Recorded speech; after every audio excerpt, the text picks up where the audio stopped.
سمعنا كتير حكايات وقصص، وده يقول كلام وده يطلع يكذبه، وشفنا المنصات او المواقع اللي طلعت قالت كلام وزايدت على الموضوع، واخرى طلعت كذبتها، وكل واحد يجتهد من عنده ويقول كلام بدون مصدر ولا حول ولا قوه الا بالله لحد ما مخنا تاه او مخنا ساح، ما عدناش عارفين الحقيقه فين. في الفيديو ده بوعدك هنعرف الحقيقه كامله وبالتفاصيل وايه اللي حصل بالظبط وبالتفاصيل في قصه سيدة بورسعيد واعترافات الولد والبنت من داخل تحقيقات النيابه. وده مش اللي هقوله بنفسي، ده هنسمعه مع بعض دلوقتي حاليا. عشان كده بطلب من حضرتك فضلا يا ريت ما تقدمش في الفيديو ولا تاخر وتسمع الفيديو كامل عشان تعرف الحقيقه كامله وتعرف تستوعب او تقدر تستوعب ايه اللي حصل في القصه اللي بجد كل ما بشوفها او كل ما بسمعها وكل ما بركز فيها وبعرف تفاصيلها بحس اني بسمع قصه خياليه او قصه هوليوديه ولا حول ولا قوه الا بالله، لما بنت تعمل في امها كده بمساعده عشيقها. فيلا بينا نعرف ونسمع ايه اللي حصل بالظبط وايه الحقيقه في قصه سيده بورسعيد. بس بطلب من حضرتك فضلا يا ريت تعمل اعجاب للفيديو عشان ينتشر في كل مكان. يلا بينا. السلام عليكم ورحمه الله وبركاته، تحياتي واحترامي لحضراتكم جميعا الساده الحضور المحترمين، اهلا بكم في قناه اخوكم محمود عنب. قصه اغرب من الخيال، حقا انها قصه اغرب من الخيال، قصه فعلا تقشعر لها الابدان. لو بنشوفها في فيلم هندي هنقول ده المخرج سرح بخياله حبتين او بالغ شويه، وبالغ وده مستحيل يحصل، لكن للاسف هو ده اللي حصل ودي الحقيقه واللي هنسمعها مع بعض واللي نعرفها مع بعض. شيء صادم وشيء بجد ما كناش عايزين كلنا نصدقه، وكلنا كنا بنقول يا ريت يكون ده حلم، يا ريت يكون كابوس ونفوق منه، يا ريت يكون مسلسل هندي علشان ما يكونش حقيقه او يكون فيه اي صرفه، بس ده ما يكونش حقيقه. لكن للاسف هو ده اللي حصل وده الواقع بعد ما شفنا كتير من الكلام اللي اتقال، وده يزايد وده يناقص وده يكذب. وطلع خطيب البنت في لقاء قعد اكتر من ساعة وربع وقال كلام للأسف محدش طلع منه بنتيجة، إلا إنه كان بس خايف أو كان متحفظ شوية ومش عايز يقول حاجات تدينه أو مش عايز يزعل البعض، وكان إنسان يبدو إنه خجول أو إنسان محترم زيادة عن اللازم. وطلعت أيضا صديقة المرحومة داليا الله يرحمها قالت كلام خطير جدا، واللي بعد كده طلع زوج المرحومه ووالد البنت المتهمه واللي قال حرام عليكم ارحمونا، حرام عليكم بتقولوا كده ليه؟ والراجل بصراحه لا نفى التهمه عن بنته ولا اجزم التهمه، قال انا ما اعرفش حتى الان، تحقيقات النيابه هي اللي هتجزم ان كانت عملت كده او لا، ولكن انا مش هسيب حق مراتي حتى لو مش بنتي. لو بنت عملت كده انا هطلب لها القصاص، انا مش طالع ابرر او طالع ادافع، انا بس عايز اطلع اقول للناس اللي طلعت زايد وتقول كلام ما حصلش واتهمتني انا، يعني اتهمت والد البنت نفسها ان هو اللي قتل والدتها ولا حول ولا قوه الا بالله. الله، طب ايه الحقيقه وايه اللي حصل؟ ده اللي هنعرفه الوقت ونسمعه مع بعض من داخل تحقيقات النيابه او من اعترافات الولد بالبنت من داخل تحقيقات النيابه. دلوقتي هنسمع مع بعض المقطع ده وبعد كده هنعلق عليه ونقول فهمنا ايه منه وايه اللي حصل بالظبط، وده بعد تحقيقات النيابه وبعد اعترافات الولد بالبنت وايضا تمثيل جريمه. ده اللي هنعرفه مع بعض دلوقتي في المقطع اللي هنسمعه مع بعض. بس خليكم معايا عشان في كلام مهم كتير هنقوله او ايه اللي هنستنتجه بعد الكلام اللي هيتقال ده. أهلا بحضراتكم. ما زالت قضية قتل فتاة لوالدتها تثير غضب وحيرة المواطنين وخاصة جمهور السوشيال ميديا الذي لم يبقى له حديث سوى تلك القصة المؤلمة، خاصة بعد ظهور تفاصيل جديدة بالقضية تظهر الفتاة في صورة حيرة الجميع، واعترافات للمتهم صدمت أيضا الجميع. هنعرف مع حضراتكم وهنعرض كل هذه التفاصيل الجديدة في هذه القضية.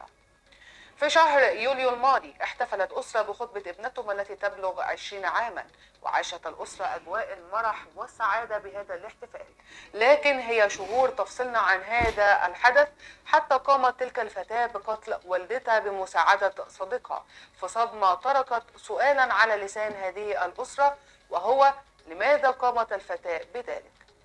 بدأت القصة بتلقي اللواء مدحت عبد الرحيم مساعد وزير الداخلية لأمن بورسعيد اختارا بوصول بلاغ إلى قسم شرطة بور فؤاد ثان بمصرع سيدة أربعينية داخل منزلها بمنطقة الفيروز الجديدة.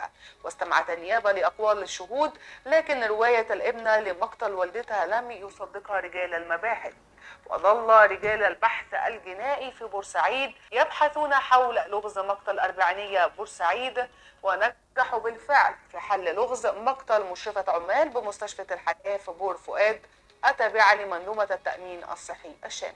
وروت الفتاة أن والدتها قتلت بدافع السرقة، لكن تضاربت روايتين للابنة حول مقتل والدتها وهو ما أثار شكوك المباحث. وجاءت الرواية الأولى بأنها لحظة وصولها لمسكنها وقبل فتح الباب تلقت اتصالا هاتفيا من جارها التي تربطهم بأسرته علاقة طيبة، وإنها تعطي لنجلتهم درس. أخبرها بأن والدتها نقلت إلى المستشفى فهرعت للإلحاق بأمها دون أن تدخل إلى الشقة.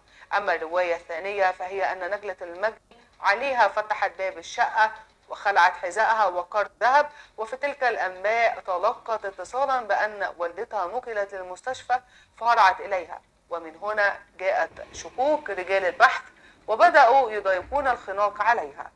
ومن الأدلة أيضا التي أثارت شكوك المباحث في جار المجني عليها هو وجود تيشيرت له في شقتها، وتبين من سؤال الأطفال أبناء المجني عليها أنه جار لهم، وعلى الفور تم ضبطه. وخلال سؤال ابنتهم التي تبلغ من العمر 20 عاما شك الفريق الأمني في حادثها ومحاولتها والجاني الثاني في إقناعهم بأن الواقعة سرقة وأن لص هو الذي قتلها. اعترفت الابنة والجار بقتل والدتها حتى لا تفضح أمرهم، وكانت الفتاة استغلت غياب أسرتها لتلتقي بجارها داخل منزلهم، ولم تكن تدري بموعد عودة والدتها من العمل حتى فاجأتهم بأنها داخل المسكن، فحاول إسكاتها لتقع الجريمة، وأنها فوجئت بالجار يهشم رأس والدتها. فاختلفت الرواية الأولى، وكلفت النيابة العامة فريق طبي تابع لمنظومة التأمين الصحي الشامل بمحافظة بورسعيد بسحب عينة دماء للكشف عن إدمان المتهمة قاتلة والدتها لبيان مدى تعاطيها مواد مخدرة من عدمه أو وقوعها تحت تأثير المخدرات أثناء تنفيذ الجريمة. وجاء قرار النيابة العامة بعد حالة اللامبالاة التي ظهرت عليها المتهمة بقتل والدتها أثناء تمثيل الجريمة، وهي التي لم تشعر بأي نوع من الارتباك، وكذلك حالتها التي ظهرت بها داخل محبسها بقسم شرطة بور فؤاد أول وهي الضحك واللامبالاة. وأكدت مصادر أن المتهمة بقتل والدتها في بورسعيد لم تذرف دمعة واحدة على ما اقترفته من فعل غير آدمي بأمها. قررت نيابة بورسعيد العامة إحالة المتهم الرئيسي في مقتل مشرفة عمال بورسعيد بالاشتراك مع ابنتها للتسنين لشك النيابة العامة في سنه بعد أن تبين أن المتهم مواليد 2008 ويبلغ من العمر 14 عام على حسب الأوراق الرسمية، وهو ما يغير طبيعة تكوين الجسم والبنيان الظاهر عليهم. أيضا قررت نيابة بورسعيد إحالة المتهمة للكشف عن عذريتها بعد تناول المتهم الرئيسي خلال اعترافاته بوجود علاقة بينهم تصل إلى حد المعاشرة. وأكد المتهم الرئيسي خلال اعترافاته بأن المجني عليها والدة المتهمة ووالدها حاولوا كثيرا إبعادهم وإفساد تلك العلاقة بكل الطرق دون جدوى، فجاء قرار خطبتها وظنوا بأن كده هيبتعدوا عن بعض. وكشف المتهم خلال اعترافاته أن المرة التي وقعت بها الجريمة لم تكن المرة الأولى لضبطه، والمتهمة نجلت المجني عليها من قبل والديها، وأنها كانت لا تحمل أي مشاعر حب لخطيبها والذي فرض عليها من أجل إبعاده عنها. ومثل المتهمان جريمتهم كامل تفاصيلها بمسرح الجريمة داخل مسكن الأسرة بمدينة بور فؤاد في محافظة بورسعيد، وشرح كيفية إنهاء حياة الأم والإجاز عليها برغم طلبها الرحمة ورجائها بأن يتركوها تنطق الشهادة، وجازوا عليها عقب طردتها 3 مرات قائلين لها كفاية عليك كده. وبينت المتهمة تحضيرا حالة المياه الساخنة وثبتها على والدتها المجني عليها للتأكد من وفاتها، وكيف أحضروا جوال شوال محاولين وضع الجثة به. هذه كانت آخر مستجدات قضية مقتل فتاة لوالدتها، وكيف تظهر بهذه الثبات والابتسامة واللامبالاة. نتمنى الرحمة لوالدة. اللي حضراتكم سمعتوه ده اعترافات البنت والولد المتهمين في قتل سيدة بورسعيد من داخل تحقيقات النيابة، اعترافاتهم في النيابة وايضا تفاصيل تمثيل جريمة من داخل محضر النيابة اللي حضراتكم سمعتوه ده. طب ليه يا محمود ما طلعتش قلته بنفسك؟ ليه سمعتنا المكالمة علشان بعض الناس ما تقولش ان انا طالع اجتهد؟ اللي سمعته لحضراتكم ده من موقع موثوق منه جدا، وموقع تبع جهاز الدولة، وعمره ما قدم في حياته معلومه خطا او عمره ما طلع كذب وعمره ما طلع هلل. والموقع ده الوحيد اللي ما طلعش في الجريمه دي من بدايتها قال اي كلمه، استنى لحد ما الجريمه تخلص او بعد ما يشوف تحقيقات النيابه، وبعد كده طلع عمل الفيديو ده ووضح او اتلى علينا اعترافات البنت والولد المتهمين من داخل محضر تحقيقات النيابه، وقالوا ايضا تفاصيل تمثيل الجريمه من داخل الشقه، والبنت قالت ايه؟ والبنت قالت ان انا دخلت جبت حله الميه. يعني الكلام ده حصل، يعني الكلام ده حقيقه، والتفصيله دي تحديدا بتاعه حله الميه اللي البنت جابتها وحطها على دماغ امها علشان تتاكد ان هي اتوفت حصلت بالفعل. وكمان الولد قال في تحقيقات النيابه دي ما كانتش اول مره اللي هي اللي حصل فيها الواقع، يعني اللي حصل فيها جريمه القتل دي ما كانتش اول مره اخش فيها الشقه، ده انا دخلت كتير قبل كده، وهم كانوا عارفين القصه وعارفين اللي بينا، وكانوا كمان بيحاولوا يبعدونا عنها، وكمان خطبوها الخطوبه دي رغما عنها، والسبب في كده ان هم كانوا عايزين يبعدونا عنها.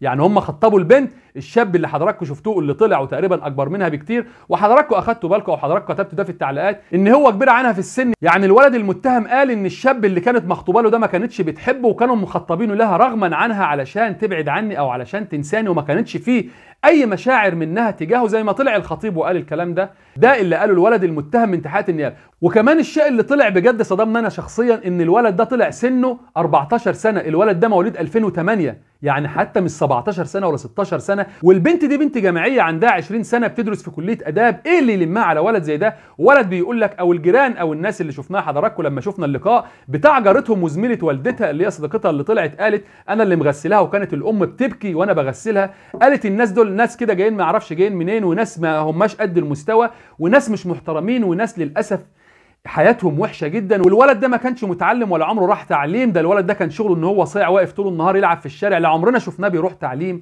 او بيروح مدرسه او بيروح كليه ولا كمان بيشتغل شغلانه. طب ايه اللي يخلي البنت دي تتلم على الولد ده؟ ولا حول ولا قوه الا بالله. طبعا يا جماعه ده مش اجتهاد من عندي، انا ما حبيتش بصراحه اجتهد في القضيه دي، خصوصا بعد ما شفت والد البنت او زوج المرحوم الله يرحمه لما طلع اتكلم، والحمد لله ما كنتش طلعت اجتهدت ولا اتكلمت فيها قبله، وحاولت انتظر او اصبر حتى نشوف ايه الحقيقه بالظبط او ايه تحقيقات النيابه، وجبت لحضراتكم وما قلتش او ما حبيتش ان انا اتكلم واقول الكلام ده، حبيت اسمعه لحضراتكم علشان ما حدش بس يطلع يقول ان انا بزايد او بجتهد من عندي. ولكن بجد اللي محيرني ليه البنت دي ترتبط بالولد ده، والفرق شاسع جدا، بنت متعلمه، بنت جميله، بنت مخطوبه وعمرها 20 سنه انا اكبر منه، والولد ده عمره 14 سنه مولود 2008. وده اللي النيابه شكت فيه لما لقت الولد بنيانه اكبر من سنه، يعني قالوا الولد ده شكله ما يديش ان هو 14 سنه، ولكن لما بعد كده شافوا بطاقه الولد لقوا ان الولد فعلا مواليد 2008. واللي بعد كده احالوا البنت والولد للتحليل عشان يتاكدوا ان الولد ده بالفعل سنه كده، او يعرفوا بالظبط الولد ده مواليده ايه ويحققوا في الموضوع،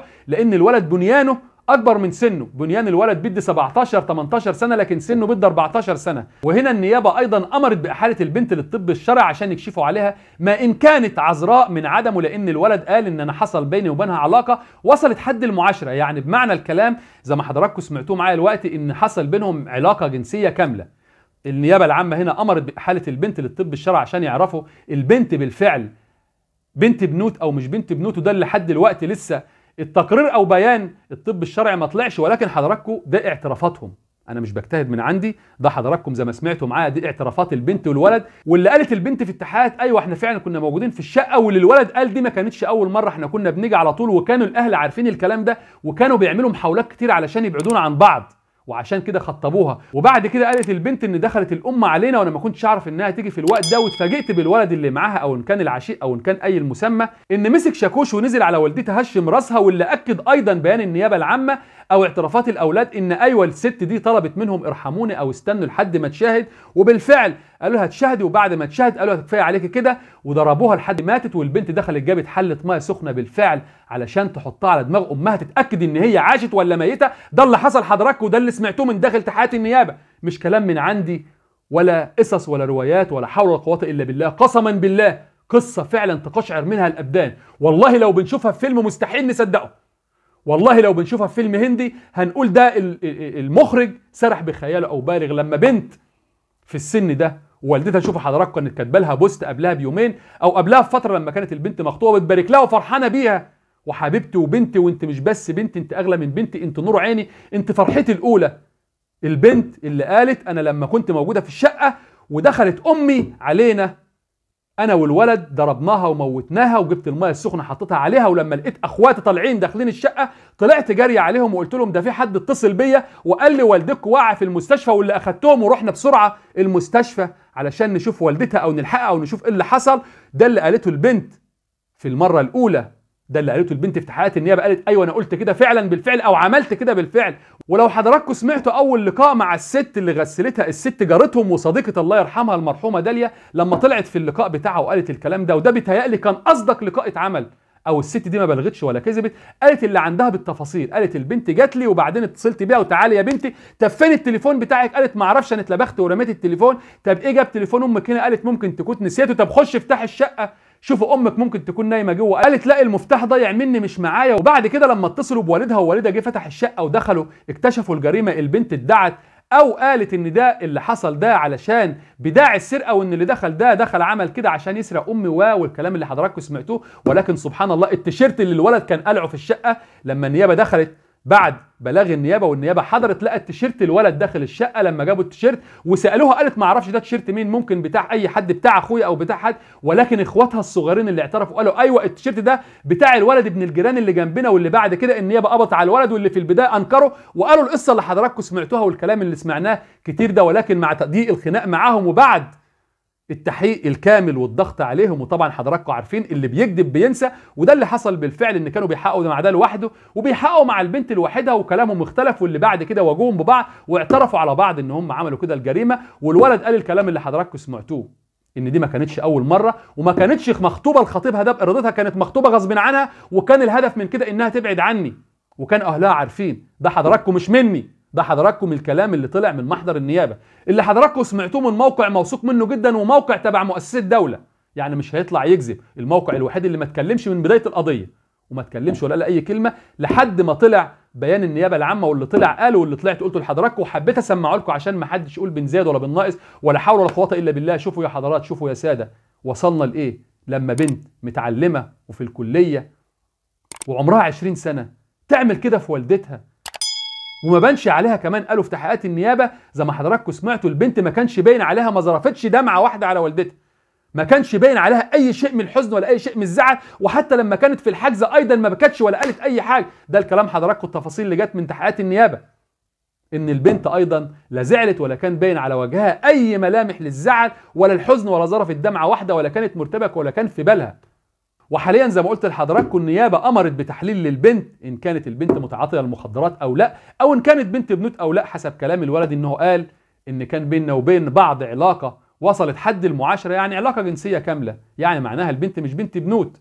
وهنا النيابه زي ما حضراتكم سمعتوا امرت بان البنت يتكشف عليها علشان يعرفوا البنت بنت بنوت ولا لا، وايضا امروا ان يتحلل لها عشان يعرفوا اللي حصل ده تحت تاثير مخدر. ما هو مش معقول، مش معقول بنت واعيه وبنت مهما كان امك دخلت عليك حتى وانت بتعملي علاقه غير شرعيه، امك هتستر عليكي مش هتفضحك علشان تموتيها بكل دم بارد ولا حول ولا قوه الا بالله. امك اللي بتجري عليك وبتشتغل عشان تجوزك وفرحانه بيكي وكانت نشره لك بوستات حب وانت حبيبتي وانت اول فرحتي وانت اول ما رأت عيني، علشان تموتوا امك وتيتمي اخواتك وتفجعي العالم كله وتضيعي مستقبل اسره كامله. ايوه ضيعت اسره كامله ولا حول ولا قوه الا بالله. عشان ايه؟ بسبب ايه؟ علشان ولد صايع عنده 14 سنة ولا عشان ايه ولا عشان ايه ولا حول ولا قوة الا بالله. بجد يا جماعة شيء مؤسف وشيء محزن والله العظيم، حاجة بجد ما عنديش تعليق تاني اقوله او ما عنديش اي كلام اقوله. تحياتي واحترامي لحضراتكم، بشكركم لحسن المشاهدة، واكيد اي شيء هيظهر جديد هو في حضراتكم بيه. تحياتي واحترامي لحضراتكم، السلام عليكم.